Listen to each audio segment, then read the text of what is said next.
Hi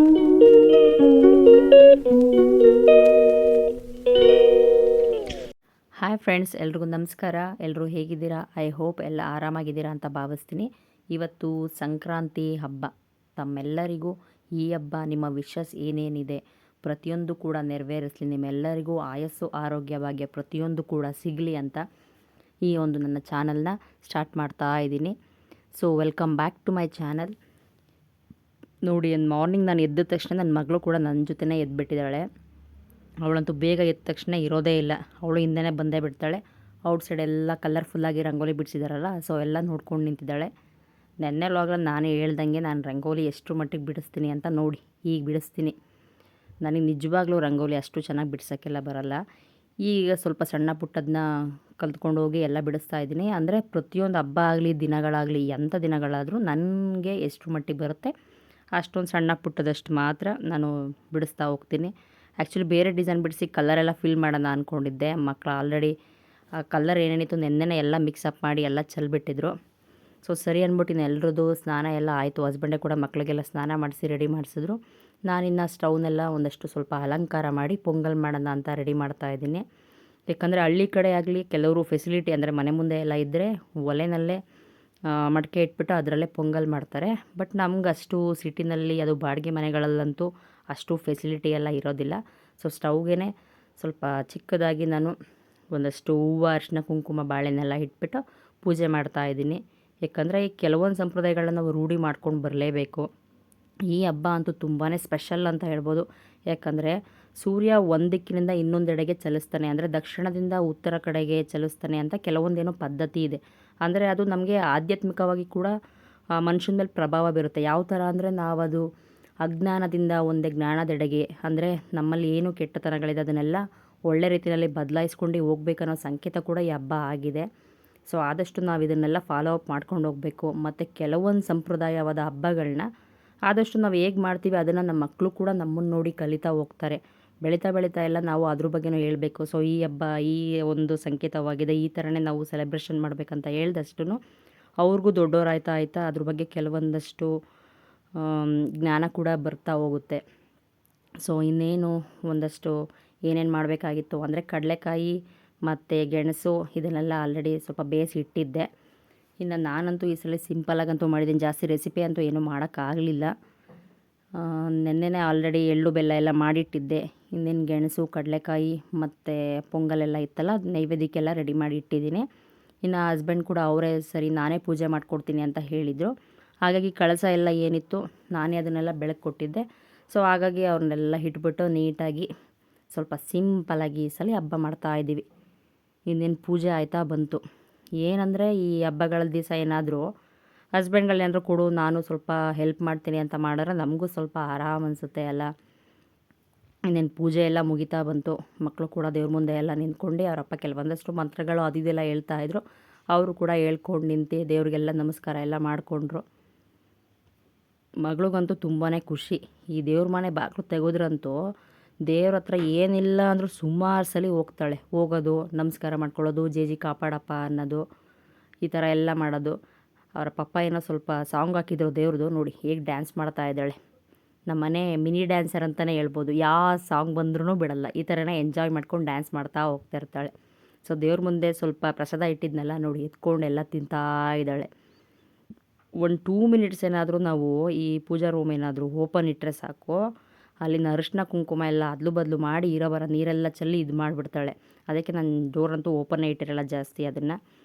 so ಹಬ್ಬ ಎಲ್ಲ ಈ ಸಲ ಈ ಮಟ್ಟಿಗೆ ಚಿಕ್ಕದಾಗಿ ನಾವು ಸೆಲೆಬ್ರೇಷನ್ ಮಾಡಿದ್ವಿ. ಇನ್ನೇನು ಇವತ್ತು ನಮ್ಮ ನಾದಿನಿ ಫ್ಯಾಮಿಲಿಯವರು ನಮ್ಮನ್ನ ಇನ್ವೈಟ್ ಮಾಡಿದರು. ಎಲ್ಲಿಗೆ ಅಂದರೆ ನಾವೆಲ್ಲರ ಜೊತೆಯಲ್ಲಿ ಆದಿಯೋಗಿಗೆ ಹೋಗೋಣ ಅಂದ್ಬಿಟ್ಟು ಸುಮಾರು ದಿವಸದಿಂದನೂ ನಾವು ಈ ಥರ ಪ್ಲ್ಯಾನ್ ಮಾಡ್ಕೊಂಡೇ ಬಂದ್ವಿ ಹೋಗೋಣ ಅಂತ. ಸೊ ಫೈನಲಾಗಿ ಈ ದಿನ ಬಂತು. ಸರಿ ಹೋಗೋಣ, ಹೇಗಿದ್ರು ಚಿಕ್ಕಬಳ್ಳಾಪುರ ಸೈಡ್ ಇದೆಯಲ್ಲ ಅಂದ್ಬಿಟ್ಟು ಎಲ್ಲ ರೆಡಿಯಾಗಿ ಇನ್ನೇನು ನಾದಿನಿ ಮನೆ ಹತ್ರ ಎಲ್ಲ ಹೊರಟ್ವಿ. ನನ್ನ ಮಕ್ಳಿಗಂತೂ ತುಂಬಾ ಖುಷಿಯಾಗುತ್ತೆ. ಯಾಕಂದರೆ ಇನ್ನೇನು ಅತ್ತೆ ಮಕ್ಕಳು ಅಂದರೆ ಅವ್ರಿಗೆ ಅಷ್ಟು ಇಷ್ಟ. ಜೊತೆಯಲ್ಲಿ ಒಬ್ರಿಗೊಬ್ರು ಸೇರಿಕೊಂಡೆ ಎಂಜಾಯ್ ಮಾಡೋದೇ ಕೆಲಸ. ಮಗಳು ಅಂತೂ ನೋಡಿ ಕುಣಿತಾ ಇದ್ದಾಳೆ. ಹಾಯ್ ಮಾಡು ಚಿನ್ನಿ ಅಂದರೆ ಹಾಯ್ ಅಂದ್ಕೊಂಡು ನಾನು ಹೇಗೆ ಹೇಳ್ತೀನಿ ಹಾಗೆ ರಿಯಾಕ್ಟ್ ಮಾಡ್ತಾಳೆ, ಅಷ್ಟು ಚುರುಕಿದ್ದಾಳೆ ಅವಳು. ಇನ್ನೇನು ನಮ್ಮ ನಾದಿನಿ ಕೂಡ ಬಂದರು. ಅವ್ರ ಹಸ್ಬೆಂಡು ಮಕ್ಕಳು ಎಲ್ಲ ಬಂದು ಕೂತ್ಕೊಂಡಿದ್ದಾರೆ. ಇದು ನನ್ನ ಪುಟ್ಟು ಸೊಸೆ ಐಶಿತಾ ಅಂತ. ಹಾಯ್ ಮಾಡಿ ಚಿನ್ನಿಮಾ ಅಂದರೆ ನಾಚ್ಕೋತಾಳೆ. ಮಾತು ತುಂಬ ಕಡಿಮೆ, ಆದರೆ ಚುರುಕಿದ್ದಾಳೆ, ಜಾಸ್ತಿ ಮಾತಾಡಲ್ಲ. ಮಗಳು ಅಂತೂ ನೋಡಿ, ಅವಳು ಬಂದರೆ ಸಾಕು, ಅವಳಿಗೆ ಇಲ್ದಿದ್ದೇ ಖುಷಿ. ಅಷ್ಟು ಚೆನ್ನಾಗಿ ಎಂಜಾಯ್ ಮಾಡ್ತಾಳೆ ಜೊತೆನಲ್ಲಿ ಕುತ್ಕೊಂಡು. ಇನ್ನು ಅವ್ರ ಅತ್ತೆ ಹತ್ರ ಬಂದರೆ ಅಂತೂ ಇನ್ನು ಅಟ್ಯಾಚೆ. ನನ್ನ ಹತ್ರ ಜಾಸ್ತಿ ಬರೋಕ್ಕೆ ಹೋಗಲ್ಲ ಅವಳು. ಎಲ್ಲರ ಹತ್ರನೂ ಹಾಗೆ ತುಂಬ ಚೆನ್ನಾಗಿ ಹೊಂದ್ಕೋತಾ ಹೋಗ್ತಾಳೆ. ಮಕ್ಳಿಗೆ ಹಾಗೇ. ಈಗ ಯಾರು ಆದಷ್ಟು ಬೇಗ ಅವ್ರ ಹತ್ರ ಎಲ್ಲ ಬರ್ತಾ ಇರ್ತಾರೆ. ಅವ್ರನ್ನ ನೋಡ್ತಾ ನೋಡ್ತಾ ಅವ್ರ ಹತ್ರ ಹೋಗೋಕ್ಕೆ ಅವ್ರು ತುಂಬಾ ಖುಷಿ ಅನಿಸುತ್ತೆ. ಇನ್ನೇನು ಎಲ್ಲ ಹೊರಟ್ವಿ. ಅವ್ರು ಹಾಗೇ ಅವ್ರ ಮಾಮ ಅತ್ತೆ, ಈ ಅತ್ತೆ ಮಕ್ಕಳು ಅಂದರೆ ಎಲ್ಲ ಇವ್ರಿಗೆಲ್ಲ ಸ್ವಲ್ಪ ಅಟ್ಯಾಚ್ಮೆಂಟ್ ಜಾಸ್ತಿ. ಯಾಕಂದರೆ ನಾವು ಸ್ವಲ್ಪ ಹತ್ತತ್ರನೇ ಇರೋದು. ಹಾಗಾಗಿ ಪ್ರತಿ ಸಲ ಎಲ್ಲಾದರೂ ಹೋಗ್ಬೇಕಂದ್ರೆ ಪ್ಲ್ಯಾನ್ಸ್ ಎಲ್ಲ ಮಾಡ್ಕೊಂಡು ಹೋಗ್ತೀವಿ. ನೋಡಿ ನನ್ನ ಪುಟ್ಟು ಅಳಿಯ ಗಮನಿತ್ ಅಂತ, ಇವರಿಬ್ಬರೂ ಸೇರ್ಕೊಂಡು, ನನ್ನ ಮಗ ಮತ್ತು ಇವನು ಸೇರ್ಕೊಂಡು ಮಾತಾಡ್ತಾರೆ ಅಂದರೆ ಅದು ಎಲ್ಲೆಲ್ಲಿಂದ ಬರುತ್ತೋ ಮಾತುಗಳು ಗೊತ್ತಿಲ್ಲ. ಇಡೀ ದಿನ ಅನ್ಸ್ಟಾಪಬಲ್ ಅವರು. ಬೆಳಗ್ಗೆ ಏನಾದರೂ ಸೇರಿದ್ರು ಅಂದರೆ ನೈಟು 11 ಗಂಟೆ 12 ಗಂಟೆ ಆದರೂ ಇಬ್ಬರು ಮಾತಾಡೋದಂತೂ ನಿಲ್ಲಿಸಲ್ಲ. ಅಷ್ಟರ ಮಟ್ಟಿಗೆ ಮಾತಾಡ್ತಾರೆ. ಅಂದರೆ ಮಕ್ಕಳು ಮನಸ್ಸೇ ಆ ಥರ ಇರುತ್ತೆ ನೋಡಿ.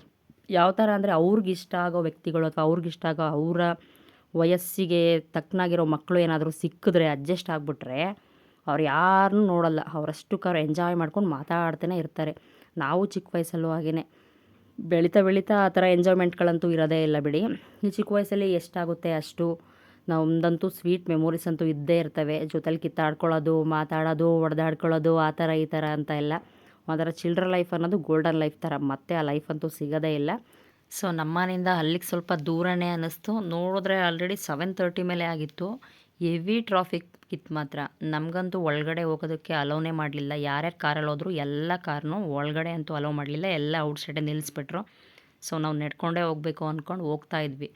ಬಟ್ ತುಂಬ ದೂರ ಇತ್ತು ಅಲ್ಲಿಂದ ಅಲ್ಲಂತೂ. ಎಷ್ಟು ಜನ ಹೋಗ್ತಿದ್ದೀವಿ ಅಂದರೆ ಸಾವಿರಾರು ಜನಗಳು ಸೇರ್ಕೊಂಡ್ಬಿಟ್ಟಿದ್ದಾರೆ. ಅಷ್ಟು ಜನಗಳಂದರೆ ಜನ ಅಲ್ಲಂತೂ.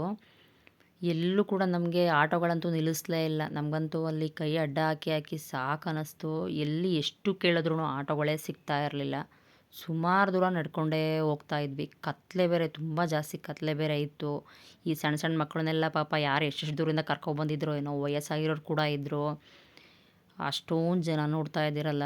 ಕತ್ಲೆ ಅಂದರೆ ಕತ್ಲೆ ಬೇರೆ, ಅಲ್ಲಿ ಒಳಗಡೆ ಬೇರೆ ಅಷ್ಟು ಲೈಟಿಂಗ್ಸ್ ಬೇರೆ ಇಲ್ಲ, ಏನಿಲ್ಲ. ಅಲ್ಲೆಲ್ಲ ಬೆಟ್ಟ ಗುಡ್ಡಗಳು, ಸಣ್ಣ ಪುಟ್ಟದು. ಈ ಕಾಲ್ದಾರಿನಲ್ಲಂತೂ ಹೋಗೋದೇ ಕಷ್ಟ. ಸೆಂಟ್ರಲ್ ಬೇರೆ ರೋಡ್ ಅಲ್ವಾ, ವೆಹಿಕಲ್ಗಳು ಬರೋದು ಒಂದೊಂದು ಟೈಮ್ ಗೊತ್ತೇ ಆಗೋಲ್ಲ. ಯಾಕಂದರೆ ಲೈಟಿಂಗ್ಸ್ ಬೇರೆ ಇರಲಿಲ್ವಲ್ಲ ಅಲ್ಲಿ, ಅದೊಂದು ತೊಂದರೆ ಆಗಿಬಿಟ್ಟಿತ್ತು. ನಮ್ಮದು ಆ್ಯಕ್ಚುಲಿ ತಪ್ಪಿತ್ತು. ಯಾಕಂದರೆ ಹೇಗಿದ್ರೆ ಇವತ್ತು ಸಂಕ್ರಾಂತಿ ಹಬ್ಬ ಅಂದರೆ ಇವತ್ತು ಅದು ಬೇರೆ ಸದ್ಗುರುಗಳು ಬೇರೆ ಬರ್ತಾರೆ ಅಂತ ಒಂದು ಇದಾಗಿತ್ತು. ನಮಗೆ ಗೊತ್ತಿರಲಿಲ್ಲ ಅವ್ರು ಬರ್ತಾರೆ ಅಂತ. ಹಾಗಾಗಿ ಜನಗಳೆಲ್ಲ ತುಂಬ ಜನನೇ ಸೇರಿದರು. ಅದಲ್ದೆಲ್ಲ ಇವತ್ತು ಎಲ್ರಿಗೂ ಹಾಲಿಡೇಸ್ ಬೇರೆ ಇರುತ್ತಲ್ಲ, ಸುಮಾರು ಜನ ಪ್ಲ್ಯಾನಿಂಗ್ಸ್ ಎಲ್ಲ ಮಾಡ್ಕೊಬಂದಿದ್ರು ಅನಿಸುತ್ತೆ. ಪಾರ್ಕಿಂಗ್ ಬೇರೆ ಫೆಸಿಲಿಟಿ ಇಲ್ದಿದ್ದಕ್ಕೆ ಈ ಕಾರ್ನಲ್ಲಿ ಹೋದವ್ರನ್ನೆಲ್ಲ ಅಲ್ಲಿ ಪಾರ್ಕಿಂಗ್ ವ್ಯವಸ್ಥೆ ಇಲ್ಲ ಅಂದ್ಬಿಟ್ಟು ಎಲ್ಲ ಔಟ್ಸೈಡೇ ನಿಲ್ಲಿಸ್ಬಿಟ್ಟು ಹಾಗೆ ಕಳಿಸ್ಬಿಟ್ರು. ಹಾಗಾಗಿ ಜಸ್ಟ್ ಏನಿದ್ರು ಅಲ್ಲಿ ಆಟೋಸು ಮತ್ತು ಬೈಕು ಇವುಗಳಿಗೆ ಬಿಟ್ಟು ಇನ್ಯಾವುದಕ್ಕೂ ಅಲೋ ಅನ್ನೋದೇ ಇರಲಿಲ್ಲ. ಸುಮಾರು ಹೊತ್ತು ನಡ್ಕೊಂಡು ಹೋದ್ವಿ. ನಮಗಂತೂ ಕಾಲೇ ನೋವು ಬಂದೋಯ್ತು. ಈ ಮಕ್ಳೆತ್ಕೊಂಡು ಆ ಥರ ಈ ಥರ ಎಲ್ಲ ಹೋಗೋರ್ಗಂತೂ ತುಂಬಾ ಕಷ್ಟ. ಫೈನಲಾಗಿ ಒಂದು ಆಟೋ ಅಂತೂ ಸಿಕ್ತು ನಮಗೆ. ಅದರಲ್ಲೇ ಹತ್ಕೊಂಡು ಇಳ್ಕೊಂಡ್ವಿ. ಬಟ್ ಅಲ್ಲಿ ಹೋದ ತಕ್ಷಣ ಅಂತೂ ಅದೆಲ್ಲ ನಮ್ಮ ಮೈಂಡಿಗೆ ಬರಲಿಲ್ಲ. ಅಷ್ಟು ಗುಡ್ ವೈಬ್ಸ್ ಇತ್ತು ಅಲ್ಲಿ. ಏಕೆಂದರೆ ಅಲ್ಲಿ ಗುರುಗಳು ಬೇರೆ ಬಂದಿದ್ದರು. ಅವ್ರು ಕೆಲವೊಂದಷ್ಟು ಮೋಟಿವೇಶನಲ್ ಸ್ಪೀಚೆಲ್ಲ ಕೊಡ್ತಾಯಿದ್ರು. ಮತ್ತು ಕೆಲವೊಂದು ಸಂಕ್ರಾಂತಿ ಹಬ್ಬದ ಸೆಲೆಬ್ರೇಷನ್ಸ್ಗಳೆಲ್ಲ ಇದ್ವು, ಸಾಂಗ್ಸು ಮತ್ತು ಒಂದಷ್ಟು ಡ್ಯಾನ್ಸು. ಸುಮಾರು ಎಷ್ಟಾಗುತ್ತೆ ಅಷ್ಟು ಸೆಲೆಬ್ರೇಷನ್ ಕೂಡ ಅಲ್ಲಿ ಮಾಡ್ತಾಯಿದ್ರು. ನಾವಂತೂ ಚೆನ್ನಾಗಿ ಎಂಜಾಯ್ ಮಾಡ್ಕೊಂಡೇ ಬಂದ್ವಿ. ಬಟ್ ಏನಂದರೆ ಅಲ್ಲಿ ಶಿವನಿಗೆ ಕೆಲವೊಂದು ಲೈಟಿಂಗ್ಸ್ ಎಲ್ಲ ಹಾಕ್ತಾರಲ್ಲ, ಅದೊಂದು ನೋಡಲಿಲ್ಲ. ಮೇಯ್ನ್ ಹೋಗಿದ್ದೆ ಅದಕ್ಕೋಸ್ಕರ. ಬಟ್ ಅದು ಅವತ್ತು ನೋಡೋಕ್ಕಾಗಲಿಲ್ಲ ನಮಗೆ. ಸರಿ, ಇನ್ನೇನು ಆಲ್ರೆಡಿ 10:30 ಬೇರೆ ಆಗಿಬಿಟ್ಟಿತ್ತು. ಮಕ್ಕಳು ಬೇರೆ ಚಿಕ್ಕ ಚಿಕ್ಕವರು. ಅವ್ರು ಅಷ್ಟೊತ್ತು ನಮ್ಮ ಜೊತೆ ಇದ್ದಿದ್ದೇ ಹೆಚ್ಚೆಚ್ಚು. ಎಲ್ರಿಗೂ ಪಾಪ ತುಂಬ ಹೊಟ್ಟೆ ಹಸಿವು ಬೇರೆ ಆಗಿತ್ತು. ಸೊ ಇನ್ನು ಮಲ್ಕೊಬಿಡ್ತಾರೆ ಅಂದ್ಬಿಟ್ಟು ಆನ್ ದಿ ವೇನೇ ಅಲ್ಲಿ ಹೋಗಿ ಊಟ ಎಲ್ಲ ಮುಗಿಸ್ಕೊಂಡು ಹೊರಟ್ಬಿಟ್ವಿ. ಬಟ್ ಏನಂದರೆ ಒಂದು ಸ್ವಲ್ಪ ಡಿಸಪಾಯಿಂಟ್ ಆಯಿತು. ಏನಂದರೆ 1 ಇಯರ್ ಮೇಲಾಯ್ತಿಲ್ಲ ನಾವು ಅಲ್ಲಿ ಹೋಗೋಣ ಅಂತ ಪ್ಲ್ಯಾನಿಂಗ್ ಎಲ್ಲ ಮಾಡ್ಕೊಂಡೇ ಇದ್ವಿ. ಏನಂದರೆ ಆ ಲೈಟಿಂಗ್ಸ್ಗೋಸ್ಕರನೇ ನಾವು ವೆಯ್ಟ್ ಮಾಡ್ತಾಯಿದ್ದಿದ್ದು. ಬಟ್ ಅದು ಸಿಗಲಿಲ್ವಲ್ಲ, ಅದೊಂಚೂರು ಬೇಜಾರು ಅನ್ನೋದು ಬಿಟ್ಟರೆ ಮಿಕ್ಕಿದ್ದೆಲ್ಲ ಚೆನ್ನಾಗಿತ್ತು. ಎಲ್ಲರ ಜೊತೆಯಲ್ಲಿ ಮಾತಾಡ್ಕೊಂಡು ಅದು ಇದು ಎಲ್ಲ ಶೇರ್ ಮಾಡ್ಕೊಂಡು ನೀಟಾಗಿ ಎಂಜಾಯ್ ಮಾಡ್ಕೊಂಡೇ ಬಂದ್ವಿ.